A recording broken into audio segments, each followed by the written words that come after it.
الفترة اللي فاتت اتقلبت السوشيال ميديا بنظريات المؤامرة، وكان رقم واحد فيهم رايح للزواحف البشرية، وهو مصطلح طلعه مناصريه بعد ما بدأوا يركزوا في كذا فيديو لشخصيات مشهورة ويشوفوا فيهم حاجات غريبة زي كده تغيير شكل العين وحركات الجسم اللي ما بتبقاش طبيعية، واللي أغلبهم بيكونوا من السياسيين الكبار وأغنى شخصيات العالم أمثال جو بايدن وإيلون ماسك وترامب وغيرهم كتير. واستند بقى أصحاب النظريات دي إنه الزواحف البشرية هي مش كائنات من الأرض، ولكنها وصلت من الفضاء من آلاف السنين، وإنه طول الفترة دي هو كان هدفهم السيطرة على الأرض وشعبها، وإنه في الوقت اللي احنا فيه ده قدروا بالفعل إن هم يعملوا كده عن طريق ترأسهم لأكبر البلدان في العالم، وإنهم بيقدروا يعملوا كده عن طريق تغيير أشكالهم لأشكال بشرية، وإن دي واحدة من صفات الزواحف الكتيرة، وإن الجزء الثاني هم روبوتات بيتم التحكم فيهم عن طريق الزواحف البشرية أمثال جو بايدن. فشوف الفيديو ده كده.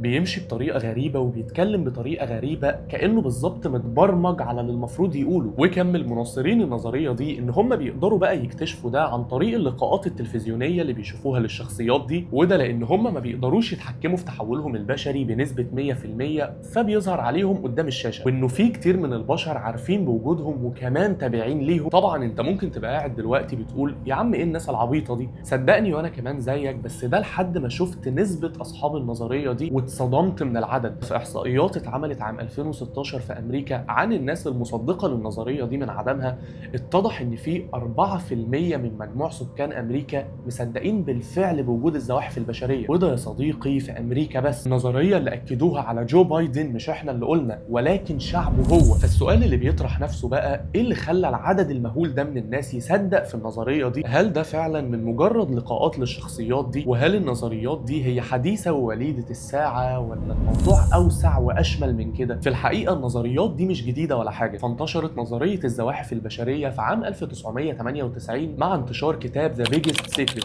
للكاتب البريطاني ديفيد ايك، واللي كرس حياته كلها للكشف عن وجود المخلوقات دي. في كتابه بيقول ان الزواحف البشريه هي قديمه قدم البشر، وان هم جم من مجره تانية غير المجره بتاعتنا معروفه باسم الفا دراكونيز، وان هدفهم بقى من وقت وصولهم هو السيطره على الكره الارضيه والسيطره على شعبها. وكمان ان كل الحضارات القديمه زي الفرعونيه وغيرها كانوا عارفين بوجود المخلوقات دي او الكائنات دي، ومش بس كده، ده كمان كانوا بيقدسوهم وبيعبدوهم خوفا منهم على انفسهم. وده اللي ظهر في النقوشات الفرعونيه والافريقيه وغيرها. ففي مصر مثلا ابوفيس واللي كان عباره عن تعبان ضخم، وكمان الاله سوبك واللي كان شكله شكل تمساح، وغيرها كتير من اشكال الزواحف في الحضاره المصريه وفي غيرها من الحضارات. وكمان بداوا من وقتها في التزاوج مع اهل البشر، وده عن طريق خلط الحمض النووي البشري بالحمض النووي بتاعهم، وده نتج عنها بقى فصيله تقدر ان هي تغير شكلها للشكل البشري. واتشهر الكتاب جدا وقتها لدرجه انه اتطبع منه نسخ كتيره جدا. وما اكتفاش بقى ديفيد ايك بالكتاب في نشر النظريه بتاعته، ولكن كمان بدا يظهر في لقاءات تلفزيونيه كتيره جدا، وكان عدد الحضور فيها اكتر من 11,000.